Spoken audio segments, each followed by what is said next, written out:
दर्शन bulletin में आप सभी का स्वागत है। आज के बुलेटिन के साथ मैं हूं निशा। भारतीय संस्कृति के अनुसार बहुत सारे पर्व मनाए जाते हैं और प्रत्येक पर्व की अपनी अपनी अलग अलग महत्वता होती है। जी हाँ, आप नवरात्रे देखते हैं कि नवरात्रे साल में 2 बार आते हैं, शरद के नवरात्रे और चैत के नवरात्रे। सभी अपने घर में पूजा प्रतिष्ठान करते हैं, माता रानी के भजन कीर्तनों का आयोजन होता है। लेकिन क्या आप लोग जानते हैं कि साल में 2 बार गुप्त नवरात्रि भी आती हैं? जी हाँ, गुप्त नवरात्रि पहले जो है नहीं इतनी मान्यता थी, पहले कुछ लोग नहीं करते थे, लेकिन अब काफी समय से गुप्त नवरात्रि भी सभी लोग मानने लगे हैं। इसमें उपवास की प्रथा नहीं होती, लेकिन बाकी सप्तशती पढ़ना, घर में पूजा अर्चना करना, भजन कीर्तन करना, सभी कार्य किए जाते हैं। इसी को लेकर के कल हमारे मेरठ में भी बगलामुखी मंदिर में प्रोग्राम है, जो मैं आगे आपको खबर में दिखाऊंगी। तो गुप्त नवरात्रों की तैयारी भी जैसे हम आम नवरात्रों की तैयारी करते हैं, शरद और चैत में आने वाले नवरात्रों की तैयारी करते हैं, उसी तरीके से की जा रही है और उसी तरीके से की जाती है। कोई भी व्यक्ति गुप्त नवरात्रों को रख सकता है।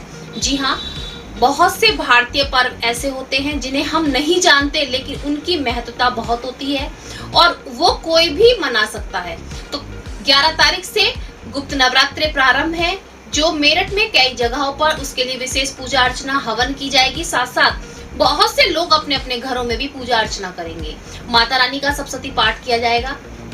तो मेरठ दर्शन चैनल के माध्यम से हमेशा हमारा प्रयास यही रहता है कि हर खबर जो देश में चल रही है या मेरठ में चल रही है आप तक बिल्कुल सच्चाई के साथ पहुंचाएं, हर पर्व की जानकारी आप तक पहुंचाएं।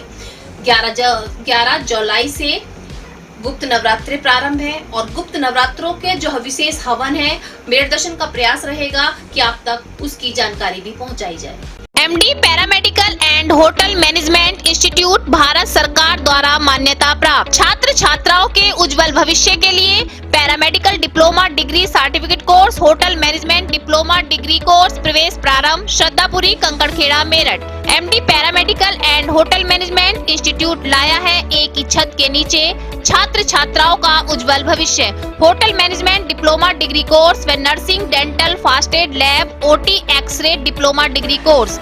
श्रद्धापुरी, कंकड़खेड़ा, मेरठ। 9760141320। आज के समाचारों के प्रायोजक हैं खेमचंद पहलवान, पूर्व सदस्य Uttar Pradesh Congress committee. Arvind Kumar Gupta, Marwari Bhoj, metro plaza, Delhi road, Meerut. Doctor Beena Rani Agarwal, समाज सेविका। अब नजर डालते हैं आज की हेडलाइंस पर, जिसके प्रायोजक हैं जूम डिजिटल मूवी वर्ल्ड। दिन प्रतिदिन घटता बढ़ता कोरोना का आंकड़ा खत्म होने का नहीं ले रहा है नाम। एक्टिव केसों पर भी नहीं लग रही है अभी रोक। कोरोना काल में ऑक्सीजन की महत्वता जानने के बाद जगह जगह लगाए जा रहे हैं ऑक्सीजन प्लांट।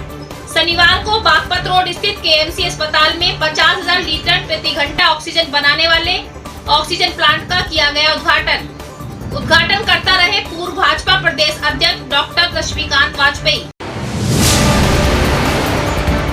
जसवंत राय हॉस्पिटल के पास बगलामुखी मंदिर में गुप्त नवरात्रि से पहले हुआ विशेष अनुष्ठान।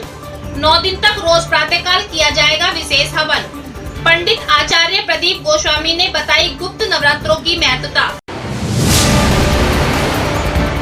भारत विकास परिषद योग शाखा द्वारा आज स्थापना दिवस के उपलक्ष्य में किए गए कार्यक्रम। नई कार्यकारिणी का किया गया गठन, की गई मैंगो पार्टी व डॉक्टर सूरज प्रकाश की जयंती पर उनके जीवन पर डाला प्रकाश।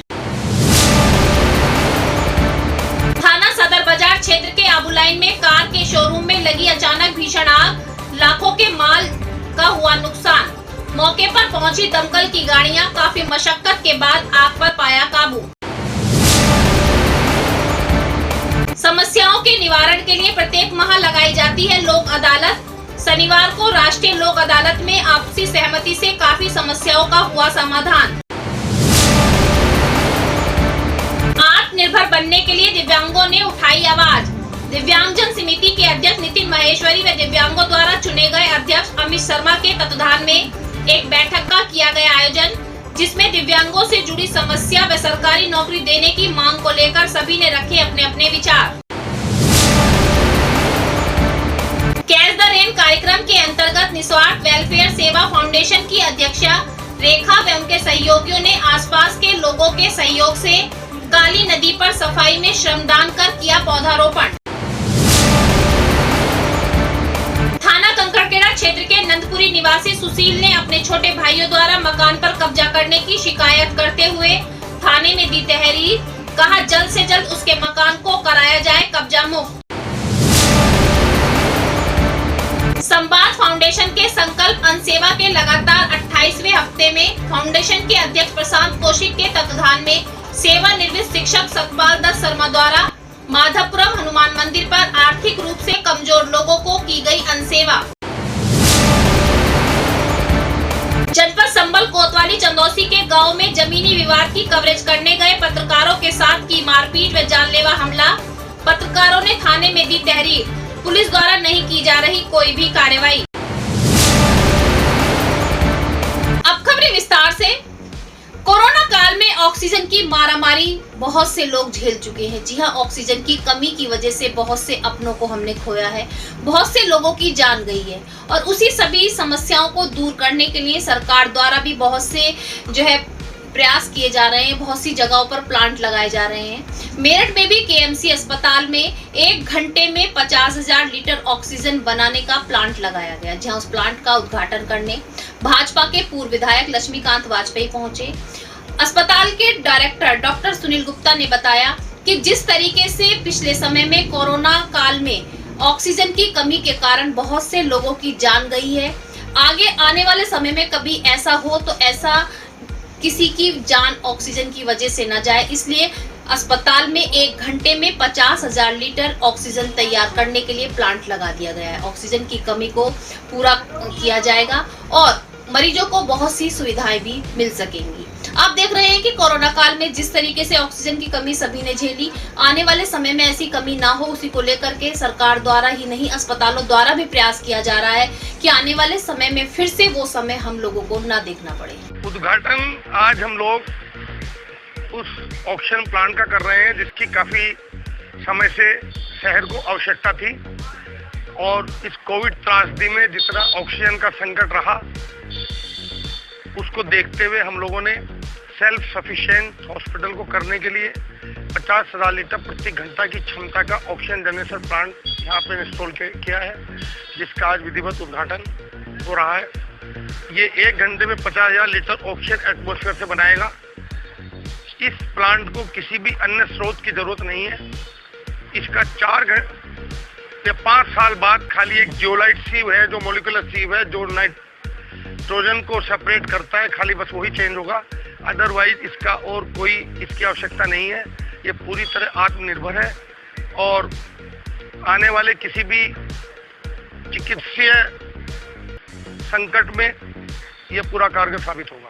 जैसा कि अभी मैंने आपको बताया कि 11 जुलाई से गुप्त नवरात्रे प्रारंभ हो रहे हैं। जी हाँ, उसी की तैयारियां चल रही हैं। मेरठ में जगह जगह पर भी तैयारियां चल रही हैं। आज उसी की तैयारी का जायजा करने के लिए मेरठ दर्शन की टीम पहुंची जसवंत राय अस्पताल के पास बगलामुखी मंदिर में, जहां पर आज नवरात्रों की तैयारी को लेकर एक हवन पूजन का आयोजन किया गया और विशेष तरीके की पूजा अर्चना की गई।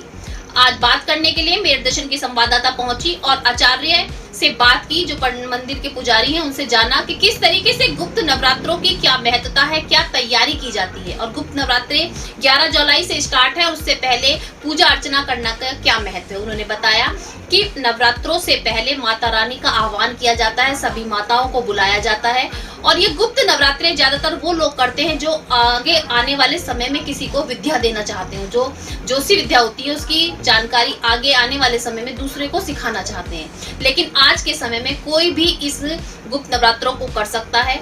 आचार्य जी ने बताया कि पूरे नवरात्रे 9 दिन तक प्रातः 11 बजे से विशेष हवन किया जाएगा, माता रानी का आह्वान किया जाएगा। गुप्त नवरात्रों की महत्ता जानने के लिए आचार्य जी से बात की गई और पूरे तरीके से किस तरीके से विधि विधान से गुप्त नवरात्रे मनाए जाएंगे, सारी जानकारी मेरठ दर्शन की टीम ने ली। आज हम आए हुए हैं बगलामुखी मंदिर में। सभी जानते हैं कि 2 प्रकार के नवरात्रे होते हैं। जी हाँ, एक चैत में आते हैं और एक श्राद्ध नवरात्रे, लेकिन गुप्त नवरात्रों की भी अपनी एक विशेष महत्ता होती है, जिसको लेकर के आज हम यहाँ पर आए हुए हैं। पुजारी से बात करेंगे कि जिस तरीके से कल से गुप्त नवरात्रे शुरू होने जा रहे हैं, तो आज मंदिर में क्या कार्यक्रम किया गया, किस तरीके से विशेष तैयारियां की गई और कल से गुप्त नवरात्रे जो शुरू होंगे उसको किस तरीके से मनाया जा रहा है। गुप्त नवरात्रे सबसे पहले होते क्या हैं, जिस तरीके से गुप्त नवरात्रे हैं, तो सबसे पहले तो आप ये बताइए गुप्त नवरात्रे होते क्या है, क्योंकि बहुत सी जनता है सब नहीं जान पाते कि गुप्त नवरात्रे क्या होता है। जी, ये जो कुछ नवरात्र हैं ये तांत्रिक लोग करते थे अच्छा। और वो लोग रखते थे जिन्हें आशीर्वाद चाहिए होता माता रानी से, फिर आगे दूसरे को आशीर्वाद दें, लोगों के काम हो जाए। ये शक्ति उपासना के लिए है, शक्ति प्राप्त करने के लिए, शक्ति की उपासना भी करते हैं, शक्ति प्राप्त भी करते हैं, मगर ये हम लोग गुप्त रूप से करते हैं, मगर ये गृहस्थ लोगों के लिए नहीं थे। मगर इन दिनों में क्या हुआ है कि भाई पब्लिक में जागरूकता फैली आप लोगों के माध्यम से, मीडिया के माध्यम से, तो सभी लोग करने लगे हैं। किस तरीके से गुप्त नवरात्रों की पूजा चलेगी वो हम थोड़ा सा बताइए। जी, कल से हवन चलेगा।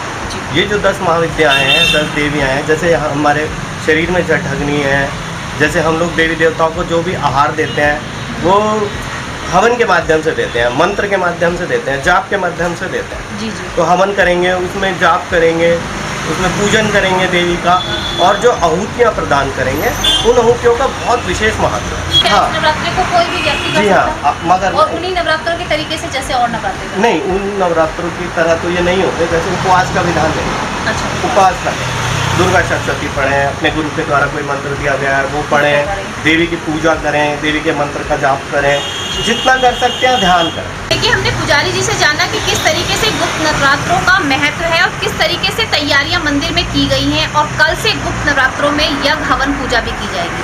साथ साथ उन्होंने ये भी बताया कि कोई भी व्यक्ति गुप्त नवरात्रे कर सकता है, लेकिन उपवास का विधान नहीं है। उपवास ना रखें, सप्तशती पढ़ सकते हैं और अन्य तरीके से पूजा पाठ कर सकते हैं। तो आप देख सकते हैं कि जहाँ हम 2 नवरात्रे का पूजा करते थे और 2 नवरात्रों के व्रत रखते थे, लेकिन आजकल महत्व बढ़ता जा रहा है और गुप्त नवरात्रों की पूजा भी हर जगह की जाने लगी है। मैं कैमरामैन मनोज के साथ मेरठ दर्शन से निशा। कोरोना काल में काफी समय से काफी संस्थाओं के कार्यक्रम रुके हुए थे। जी हाँ, कोरोना की वजह से जो बहुत से कार्यक्रम किए जाते हैं रुके हुए थे, लेकिन अब धीरे धीरे सभी का जीवन पटरी पर आ रहा है। आज भारत विकास परिषद योग शाखा द्वारा भी स्थापना दिवस मनाया गया। काफी कार्यक्रम किए गए, पारिवारिक मिलन किया गया। जिन लोगों की वर्षगांठ थी उनको जो है गिफ्ट देकर सम्मानित किया गया। सबसे बड़ी बात रही कि मैंगो पार्टी का भी आयोजन किया गया। आपने देखा होगा कि स्कूल के समय में बच्चों को मैंगो पार्टी कराई जाती है, लेकिन अब बड़े भी आमों का आनंद लेने के लिए मैंगो पार्टी करा रहे हैं। साथ साथ भारत विकास परिषद की नई कार्यकारिणी का गठन हुआ, जिनको शपथ दिलाई गई कि आने वाले समय में 1 साल के लिए अपने कार्यभार को कितने अच्छे से निभाएंगे और कितने अच्छे से भारत विकास परिषद योग शाखा को आगे बढ़ाने का प्रयास करेंगे। होंगे सारे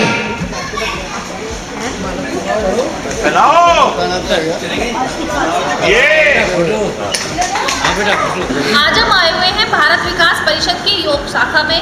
यहाँ पर एक प्रोग्राम का आयोजन किया गया है कि कार्यकारिणी का गठन किया गया है, नई कार्यकारिणी का गठन किया गया है। साथ साथ जो वैवाहिक वर्षगांठ अब तक मनाई गई है, उन वैवाहिक वर्षगांठ वाले जोड़ों को सम्मानित भी किया गया है और गिफ्ट भी दिया गया है। साथ साथ और क्या प्रोग्राम किया गया है वो हम जानकारी लेते हैं यहाँ के अध्यक्ष जी से।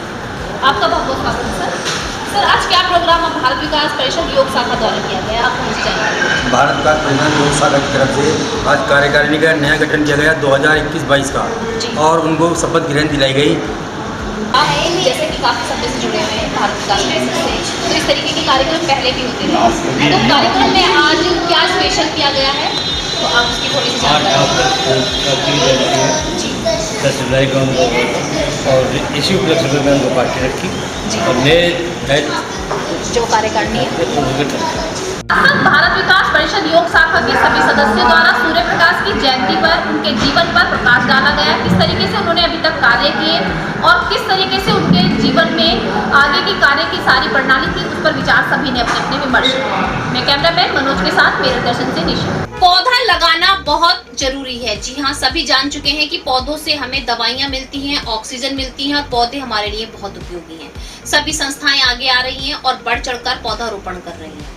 आपने सुना होगा कैच द रेन कार्यक्रम चल रहा है, जिसमें काली नदी की सफाई भी की जा रही है। उन्हीं सभी को लेकर के आज निस्वार्थ सेवा फाउंडेशन के अध्यक्षा के साथ उनके सहकर्मी पहुंचे और साथ साथ अपना श्रमदान किया। काली नदी के आसपास सफाई की, वहां पर वृक्षारोपण किया, साथ साथ वहां रहने वाले क्षेत्रवासियों का भी सहयोग लिया। अध्यक्षा ने उन सभी से कहा जो वहां पर रहने वाले क्षेत्रवासी हैं कि पौधा लगाने के बाद उन्हें जिम्मेदारी लेनी चाहिए कि यहाँ पर जो पौधे लगे हैं उनका वो ध्यान रखेंगे, क्योंकि पौधे लगाकर उनको बड़ा करना, उनकी सिंचाई करना बहुत जरूरी है। पौधे लगाकर भूल जाने से तो पौधे सूख जाएंगे, लेकिन वहाँ के क्षेत्रवासियों ने पूरा आश्वासन दिया और कहा कि आने वाले समय में जो भी पौधे लगाए जा रहे हैं या जो लग चुके हैं उन सभी का वहाँ पर रहने वाले लोग भरपूर ध्यान रखेंगे, सभी को समय पर पानी देते रहेंगे। और ये यहाँ के आस पड़ोस वाले जो लोग हैं ये भी हमारी बहुत हेल्प कर रहे हैं और हम सब इनके साथ लगाएंगे। देखो ये काली नदी पर सफाई करते हुए। और देश के प्रधानमंत्री नरेंद्र मोदी द्वारा विकलांगों को नाम दिया गया दिव्यांग। जी हाँ, केवल नाम दिया गया, लेकिन दिव्यांगों की ओर ध्यान नहीं दिया गया। सरकार भी दिव्यांगों को अनदेखा कर रही है, उनकी ओर कोई ध्यान नहीं दिया गया। कोरोना काल में दिव्यांगों की कमर पूरी तरीके से टूट चुकी है, क्योंकि जो छोटा मोटा रोजगार करते थे वो रोजगार बिल्कुल खत्म हो चुका है। उन्हीं सभी समस्याओं को लेकर आज सभी दिव्यांगों ने इकट्ठा होकर एक बैठक का आयोजन किया। बैठक में सभी ने अपनी अपनी समस्याओं को रखा और विचार किया। मैं आपको बताती चलूं कुछ समस्याएं। उनकी सबसे बड़ी समस्या है कि उनकी योग्यता के अनुसार उनको सरकारी नौकरी दी जाए, उनके बच्चों को जो है फ्री निःशुल्क शिक्षा दी जाए, साथ साथ उनको लोन की सुविधा भी दी जाए। बहुत सारी समस्याएं ऐसी हैं जिनको लेकर के आज दिव्यांगों ने एक बैठक का आयोजन किया। मैं भी सरकार से ये कहना चाहूंगी कि जिस तरीके से नाम दिव्यांग दे दिया गया, लेकिन उनकी ओर ध्यान नहीं दिया जा रहा। दिव्यांग है, अपनी मेहनत करके कमाना चाहते हैं, खाना चाहते हैं, तो सरकार को थोड़ी सी सुविधाएं उनको देनी चाहिए। जिस तरीके से कोरोना काल में सभी की कमर टूट चुकी है, सभी का रोजगार ठप है, तो दिव्यांगों की ओर भी ध्यान देना चाहिए, उनको सरकारी सहायता मिलनी चाहिए। इस मांग को लेकर के हम मीटिंग कर रहे हैं कि हमारा दिव्यांगों का हर जगह कोटा नियुक्त किया जाए, यहाँ तक कि आज के बुलेटिन में बस इतना ही। तेज और ताजा खबरें जानने के लिए देखते रहिए मेरठ दर्शन। यदि आप भी हमारे साथ जुड़ना चाहते हैं तो नीचे दिए गए नंबर पर संपर्क करें और सब्सक्राइब करें MD न्यूज मेरठ।